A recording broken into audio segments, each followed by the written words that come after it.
Alors, on est dans un autre épisode des échanges entrepreneurs. Je m'appelle Christelle Seri, je suis coach marketing. Aujourd'hui, on va parler de vente avec Maxime Bélan. Donc, on rentre tout de suite dans le vif du sujet. Bonjour Maxime. Bonjour. Bonjour, Merci Christelle. beaucoup d'avoir accepté, en fait, d'avoir imposé ton invitation. Ben oui, je t'ai proposé ma présence, puis t'as accepté. Alors, merci à toi. On a beaucoup à apprendre. Fait que j'aime bien présenter un petit peu mes invités avant de rentrer dans le vif du sujet. J'aimerais ça connaître un petit peu ton parcours et c'est quoi la formation Sandler aussi rapidement. Ben, rapidement, mon parcours, j'ai toujours été en affaires depuis l'âge d'à peu près 20 ans, hein. J'étais au bac, je suis sorti de l'école, j'ai été toujours entrepreneur, longtemps en immobilier. J'ai beaucoup mariné dans l'immobilier en tant que courtier, mais surtout propriétaire d'agence. J'ai été propriétaire d'agence jusqu'en 2020 ou presque 21. J'ai vendu mon agence et puis à chaque année, comme on s'est déjà parlé, j'essaie toujours d'investir un peu de temps, d'argent, de ressources pour mon développement personnel, d'affaires, puis tout ça. Puis un jour, je suis tombé sur Sandler. Puis Sandler, ben, ça a été c'est un système, premièrement, de vente. C'est une méthode de vente qui m'a rejoint beaucoup parce que c'était pas basé sur les scripts. Puis ça parlait de psychologie humaine, puis du comportement humain. Puis je trouve qu'en Mhm. vente, on l'oublie des fois. Fait que comme le dit le dicton, j'ai tellement aimé que j'ai acheté la compagnie. Alors, je suis devenu, bref, franchisé Sandler il y a quelques années. Et maintenant, ben, j'agis à titre de consultant pour les entreprises, que ce soit des entrepreneurs seuls ou des grandes firmes avec des équipes de vente un petit peu plus composées de plusieurs personnes. Donc, c'est mon quotidien maintenant, de travailler avec ces entreprises-là. Puis la vente, veut pas, ça fait partie des éléments qu'on a besoin de faire. On Ouais, néglige, tu sais, même si on a un super beau produit, qu'on a la meilleure stratégie marketing, si le client rentre chez nous et on n'est pas capable de le closer, ben on n'est pas plus avancé non plus. exact, tout Fait à que la fait. vente, c'est un outil tellement important. Puis toi, tu me parles souvent de relations humaines. Qu'est-ce que tu veux dire Ouais, par la vente, par ouais. la relation humaine? Ben, c'est que les gens, tu sais, les avantages, les bénéfices qu'on apporte pour une entreprise, hein, c'est correct. C'est important. Toutefois, il y a quelque chose que je me dis tout le temps. Les gens, ça leur dérange pas tant que ça, ce qu'on fait, puis nos compétences, tant qu'ils n'ont pas réalisé qu'on est important pour eux, ou on a compris leurs besoins ou leur inquiétude. Alors, toi comme moi, on répond à on règle des problèmes, hein. Dans ton cas, tu règles des problèmes de marketing. Dans mon cas, je règle des problèmes au niveau de la performance des ventes. Puis tant que le client a pas compris qu'on l'avait compris, hein, je ne sais pas si je peux dire ça comme ça, Oui. ben, même si j'amène beaucoup de bénéfices et d'avantages, ça n'a pas le même impact, hein. C'est comme un médecin qui prescrit quelque chose sans avoir fait un bon diagnostic au préalable. C'est peut-être un excellent médecin, peut-être la prescription est très bonne, mais s'il me posait une question, exemple, un mal d'épaule, ben, on reste tu sais, on ne sait pas. Il me pose une question, c'est peut-être un rhumatisme, peut-être un cancer que j'ai, je ne le sais pas, mais c'est important pour moi comme patient est-ce que le médecin a compris? Est-ce qu'il a rentré dans mon épaule, comprendre mon mal pour me prescrire quelque chose? Je Mhm. pense qu'en vente, c'est la même chose. Les clients aiment, on aime tous acheter, mais qu'est-ce qu'on déteste? Tu sais, on C'est se déteste se faire faire vendre. vendre. Exact. Mm. Puis se faire vendre, ben, c'est quand on essaie de convaincre, de justifier, d'expliquer. Moi, dans mon expérience, du moment que je commence à justifier quelque chose ou à expliquer, puis je commence un petit peu à perdre parce que là, tu sais, on commence à vendre, puis les gens ne veulent pas se faire vendre. Mm. Fait que ça, c'est beaucoup dans le comportement humain, c'est beaucoup dans la façon qu'on va poser des questions. Puis faut que ça soit authentique, bien entendu, là. Oui. Mais c'est difficile des fois de faire affaire avec un vendeur qui fait que parler de ses avantages et ses bénéfices. Puis peut-être c'est vrai, mais l'objectif, c'est de comprendre est-ce que ce que je fais peut aider ou peut répondre à une inquiétude que tu peux avoir, un problème que tu auras à régler. Fait que dans le fond, tout passe par la personne qui doit s'intéresser à la personne devant elle. Oui. Ben, je pense que la vente, c'est ça la vente. Mhm. C'est ça la vente. Parce qu'il y a un Je- stéréotype aussi que les gens vont dire, ah, moi, j'ai ça, les vendeurs, j'aime pas ça me faire ouais, entendre de quoi parce que ils ont les anciennes mentalités ou quoi qu'il y en a encore aujourd'hui de ouais, vente à pression. Puis il faut plus que ça ouais. soit ça. Ouais, mais ces gens-là ont raison de ne pas aimer. les vendeurs. Tu sais. Puis des vendeurs, il y en a des d'excellents, mais il y en a des moins bons. Mhm, Puis c'est pas parce que c'est pas des bonnes personnes, ils ont peut-être mal appris à comment vendre. Tu sais. Puis, tu sais, je peux te donner un exemple un peu précis. Il y a quelques mois, moi et ma conjointe, on va dans un magasin de matelas pour s'acheter un matelas. Tu sais. Puis le matelas, c'est difficile parce qu'on l'essaye pendant une minute pour les 10 prochaines années. Tu sais. mhm. Fait qu'on rentre dans le magasin de matelas, puis le vendeur vient nous voir, gentil, chic type, puis euh, j'ai posé une question sur la fermeté du matelas. Je ne connais rien dans les matelas. Je ne sais pas pourquoi j'ai posé, mais parce que on l'a essayé, il était confortable, il vient nous voir, puis on lui demande la fermeté du matelas. Une question, puis le vendeur a parti sur un monologue d'à peu près 10 minutes sur la vie puis l'histoire du matelas. Tu sais, les ressorts en sachet, la qualité de ci et de ça, la garantie de son magasin. Puis à la fin, quand il est revenu à la surface prendre un peu d'air parce qu'il avait parlé beaucoup, euh, il a- euh, on lui a demandé des brochures. Tu sais, le client typique, donne-moi des brochures, donne-moi des choses, d'informations. On a quitté. On l'a remercié, puis on a quitté. Est-ce qu'on est revenu à cet endroit-là? Non, Non, on n'est pas revenu. Maintenant, est-ce que le vendeur était incompétent? Pas non. du tout. Il était super compétent. Il connaissait de tout ce qu'il faut exister dans un matelas, il connaissait ça. Il aurait pu le défaire. Maintenant, est-ce qu'il était un bon vendeur pour bien comprendre ce que je voulais? Mais pas... Puis ça, c'est une vraie histoire, hein, en passant. Mhm, Tu sais. Puis là, je pointe pas les vendeurs de matelas. Là. Ça peut être du matelas, c'est super important d'avoir un bon vendeur de matelas parce qu'on en a tous besoin d'un bon. Mais c'est pour faire la relation entre la compétence, le savoir de la personne versus est-ce qu'il a bien contrôlé le processus de vente. mhm. Tu sais. Parce que Fait ça, que, c'est plus la notion de, pas d'un pitch de vente, mais d'un pitch d'information par rapport ouais, à l'outil de vente, ce qui fait qu'on exact, endort le client plus que d'autres choses. exact, exactement ça. Puis là, j'ai donné l'exemple de matelas, mais ça pourrait être pour une pièce d'équipement hyper sophistiquée. C'est la même relation. Puis si on revient, mettons, à l'exemple du matelas, puis tu aurais à me conseiller comment que le vendeur aurait dû interagir, ça aurait été quoi? Ouais. Ben, j'aurais posé la question, puis là, je ne suis pas en train de dire que je ferais de meilleur job, mais j'aurais du moins Mhm, posé la question. Vous me posez la question, monsieur le client, sur la fermeté du matelas. Il y a sûrement une raison. Vous voulez quelque chose de ferme, vous voulez quelque chose d'un peu moins ferme, vous avez quelque chose à la maison que, tu sais, puis j'aurais sondé un peu c'est quoi pourquoi tu veux changer de matelas, premièrement, tu sais. Fait mhm. qu'on aurait eu une discussion là-dessus, mais pas à propos de moi, vendeur, à propos du client. Oui, J'aurais tout à pu le fait. guider. J'aurais pu le guider beaucoup mieux à savoir, OK, là, je comprends pourquoi vous posez la question de la fermeté. On va vous expliquer pourquoi. Bon. Puis j'aurais pu le guider sur un bon choix de matelas.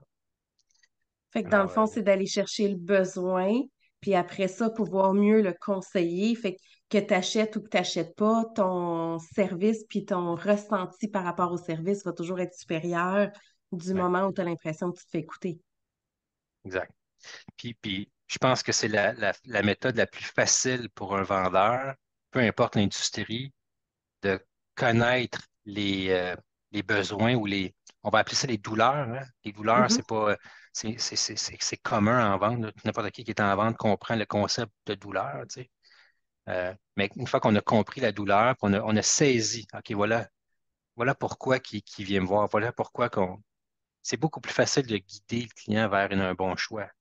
mhm, La solution. Puis des fois, la solution, c'est même pas nous. Hein. Ça peut être, tu sais, j'ai des clients là, puis j'ai des clients personnellement qui m'appellent avec certaines douleurs que je peux pas régler.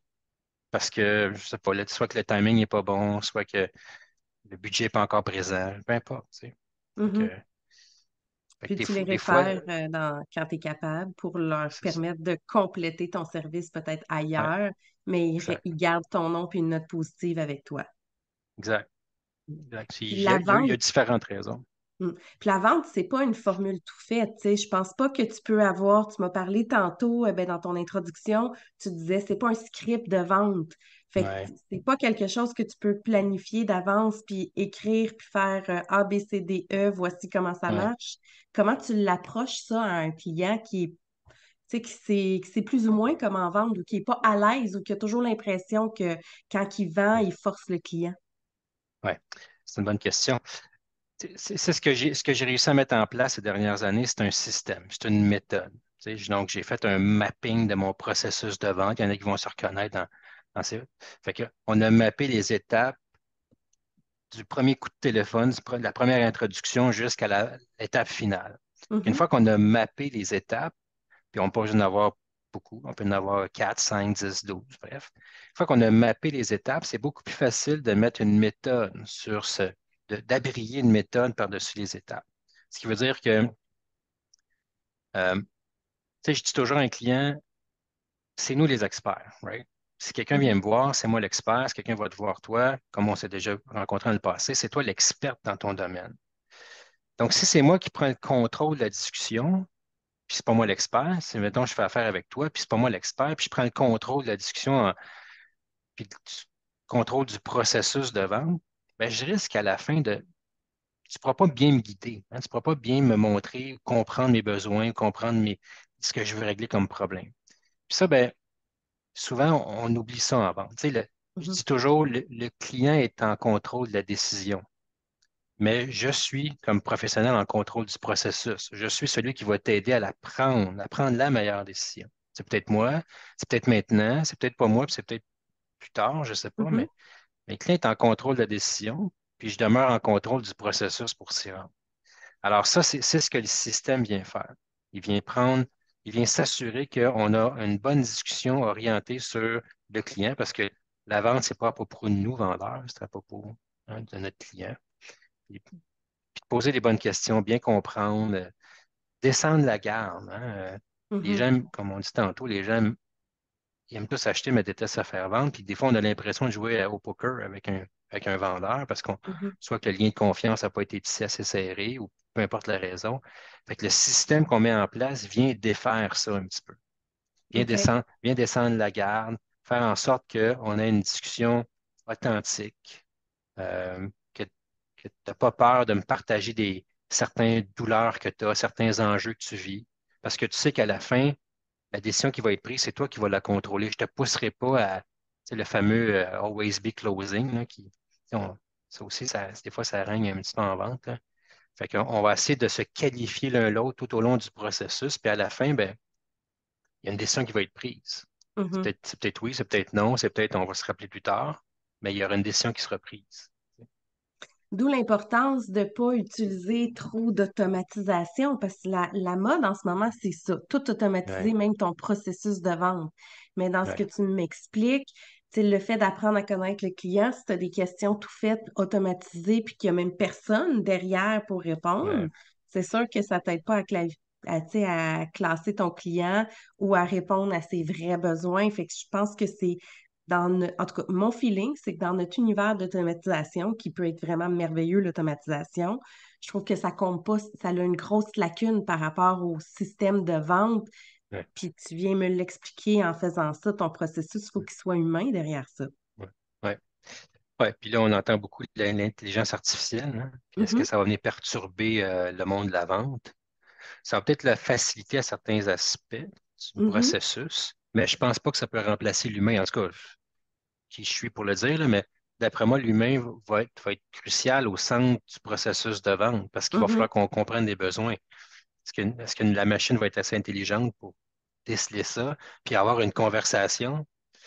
Je sais pas, là, Ou est-ce que je la le vois pas machine va encore. rester tellement tu sais, distante? C'est comme quand tu poses Ouais, des questions à ouais, un FAQ ou tu sais, même ouais, en ce moment, là, avec les chats en ligne, tu sais, ça te reformule, mais tu le sais que ouais, c'est un robot derrière. Fait que ouais. ça Tu remplace le pas sens. les Ouais, frustrations que tu es comme non, ça répond pas à ma question. Puis tu c'est veux vrai. parler à quelqu'un, tu veux pas parler à un robot non plus. Fait que Ouais. c'est sûr qu'il va y avoir beaucoup de travail à faire pour l'intelligence artificielle, même si ça l'aide certaines affaires, là. Ben, ça va alléger, je pense que ça va alléger certains aspects du système, Mhm, du processus.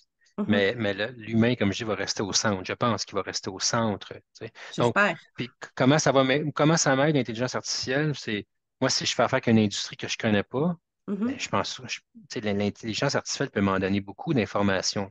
C'est quoi les mhm. problèmes, c'est quoi les enjeux qu'il vit, c'est qui les grands joueurs. Je peux même avoir une discussion avec l'intelligence artificielle à savoir quel genre de questions faudrait que je pose. Fait que ça l'aide beaucoup à ce niveau-là.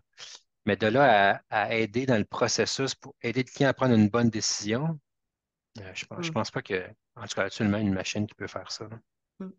Puis, tu sais, la vente, elle est toujours plus facile quand le client, tu sais, quand tu as une bonne stratégie marketing et Oui, que le client, tout il à rentre fait. chez vous. Fait que, tu sais, Ouais, c'est sûr que si tu as quelqu'un qui te pose une question, la vente, elle est beaucoup plus simple parce que le client a décelé son besoin. Il a ouais, probablement déjà fait des recherches, puis il t'approche, puis il est déjà un peu pré-vendu. Mais ouais, des appels à froid, des fameux cold calls, les fameux ouais, messages à froid, tu sais, y ouais, a-tu une stratégie encore aujourd'hui que tu ouais, trouves qui serait peut-être une direction à aller? ouais. C'est excellent comme question parce que je me la fais souvent poser, puis tu sais, c'est difficile, hein, des cold calls. C'est difficile Mhm. aller chercher l'attention des gens. Il y a tellement de bruit partout que, tu sais, puis les gens sont très occupés. Fait que j'en fais des cold calls. Est-ce que j'aime ça? Pas tant que ça, tu sais, mais Non, j'ai pas besoin d'aimer ça, j'ai juste besoin d'en faire. Puis j'aime le ça. mindset, ouais, le mindset qu'il faut avoir dans la prospection cold call, c'est pas je demande ma charité. C'est juste que je veux ouvrir une conversation avec quelqu'un qui a peut-être besoin de ce que je fais ou pas. Tu sais. Puis là, va rentrer là-dedans le rejet, puis tu sais, bon, tout ça, mais je pense que quand on change un petit peu l'optique du cold call, c'est que je sonde une personne à est-ce que tu vis certains enjeux? Est-ce que tu vis certains problèmes? Là, je vais prendre mon monde à moi. Là. Est-ce que quand j'appelle un VP des ventes ou un directeur général, c'est sûr que si dans les premières secondes, je lui déballe tout ce que je fais d'extraordinaire, c'est un cold call qui ne va pas aller bien, bien loin. Tu sais, je ne pense pas que la discussion, premièrement, cette personne est super occupée, je l'appelle, je prends le temps j'y vole du temps un petit peu, là, tu sais, j'y prends de son temps. Fait que mais c'est l'approche, si tout se passe dans l'approche. Puis je pense que quand on sonde les gens au lieu de te dire mes caractéristiques, puis ce qu'on fait d'extraordinaire, ben, prenons le chemin inverse, puis essayons de comprendre, est-ce que tu as certains enjeux au niveau de ton équipe de vente? Mettons, pour moi, là, puis dans ton Mhm. cas, est-ce que y a certains enjeux au niveau de ton plan marketing, de ton efficacité au niveau de marketing? Tu sais? Puis tu les connais, les deux ou trois ou quatre points les plus importants pour tes clients. Qu'est-ce qu'ils veulent Mhm. régler comme problème? Même chose pour moi. Tu sais. Alors moi, souvent, mes clients typiques, ils veulent régler un problème au niveau de l'acquisition de nouveaux clients, ils veulent régler un problème au niveau de le cycle de vente qui est trop long. Hein, ça OK. s'allonge, puis le temps tue les ventes. Puis d'autres, c'est ben, on fait des ventes, mais on se fait beaucoup négocier. Puis mes représentants ou moi, j'ai beaucoup la tendance à parler de prix et moins de valeur. OK. Fait que quand j'appelle pour un cold call, ben, j'essaie de rapidement énumérer ces points-là puis de dire, ben, il n'y a peut-être rien de ça qui vous concerne. Y a quelque chose dans ce que je viens de décrire qui vaudrait la peine d'avoir une conversation, vous et moi, tu sais? Puis quand il n'y Parce en que a pas de le, douleur, parce que l'objectif, c'est d'avoir une conversation plus longue, puis que le cold call reste court pour poser les bonnes questions, puis, comme ouais, tu parlais tantôt, cibler ton client, puis le sonder un petit peu. ouais. Fait que l'objectif, si, exemple, je te donne ces trois douleurs-là, il y a Mhm. des clients qui viennent vers nous, tu sais, mettons qu'on le ferait ensemble. Je t'appelle, puis je te dis que Christelle, il y a des clients qui viennent vers nous pour différentes raisons, que ce soit pour l'acquisition de nouveaux clients. On aimerait ça être assis devant de meilleurs clients qualifiés, ce plus souvent. Il y en a qui viennent me voir parce que leur cycle de vente s'allonge, puis ils sont inquiets de la longueur du cycle de vente. Puis d'autres me disent, ben, on fait les ventes, mais on se fait négocier. On se fait traiter comme une commodité des fois. Puis là, je te dis, il n'y a peut-être rien de ça, Christelle, qui te concerne actuellement.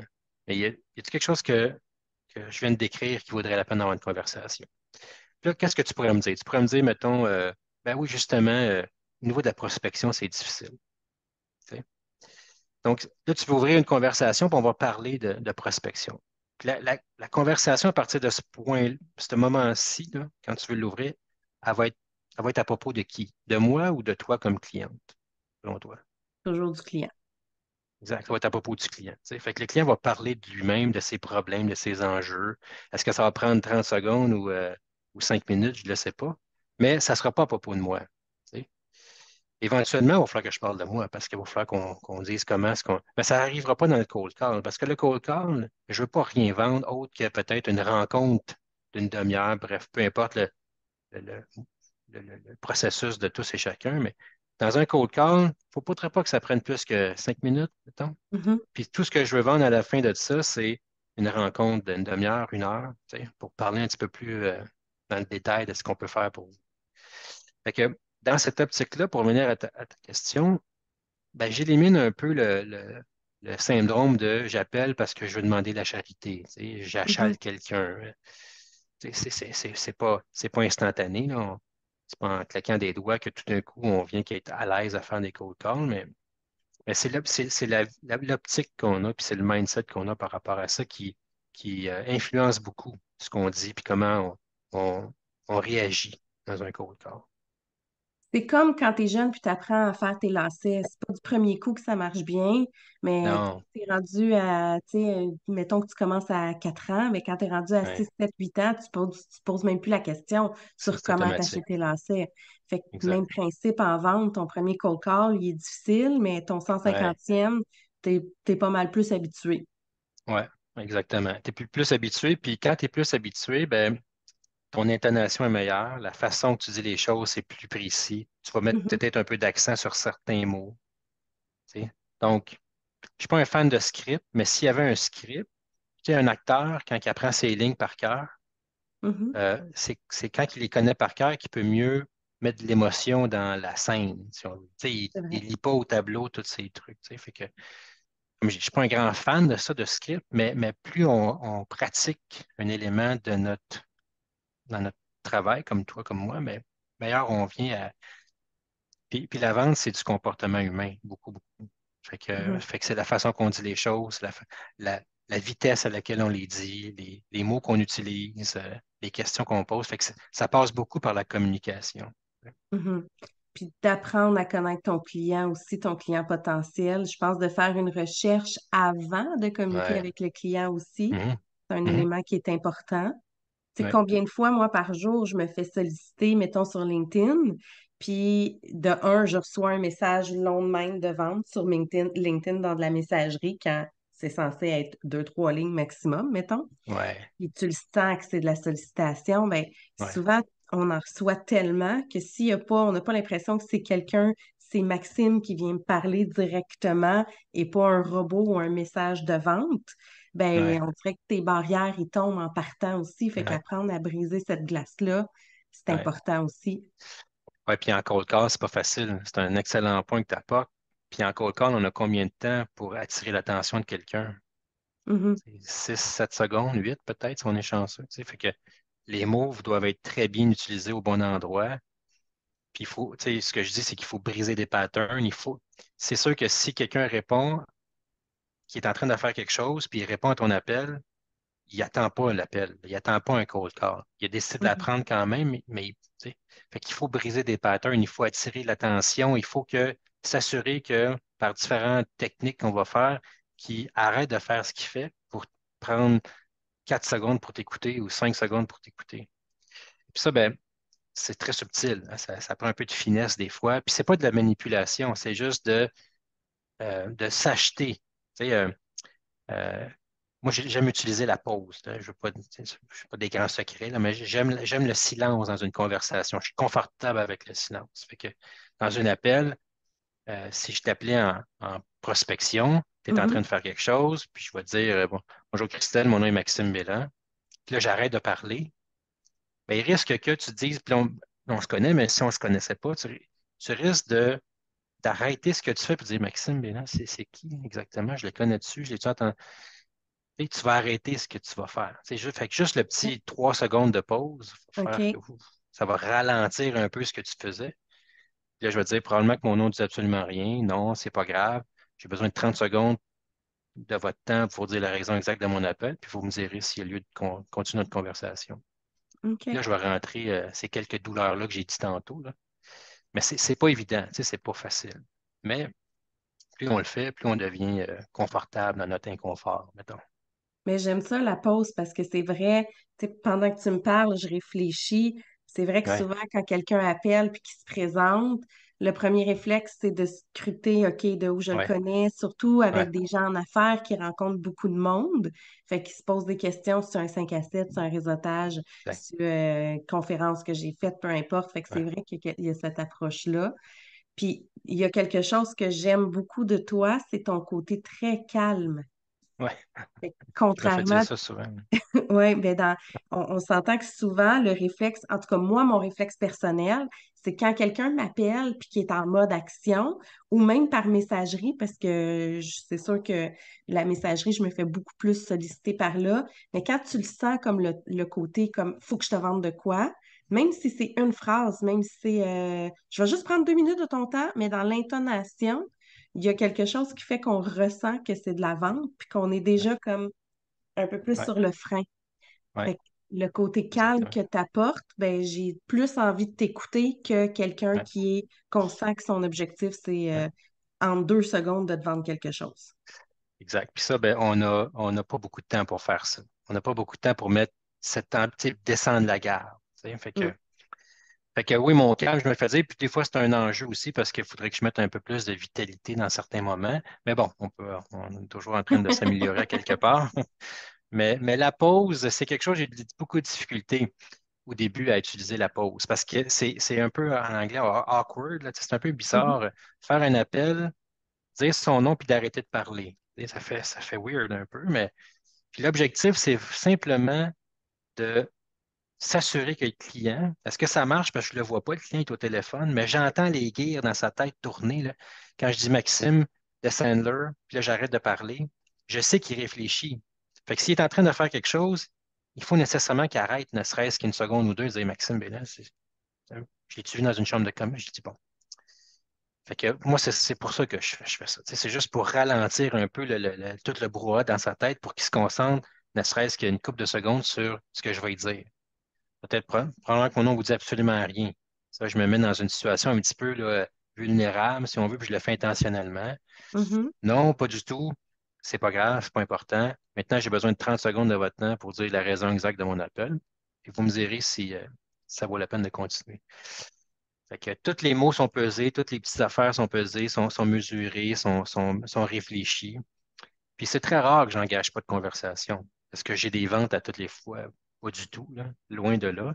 Mais au moins, j'ai des bonnes conversations avec des gens d'affaires, puis Mhm. c'est ça.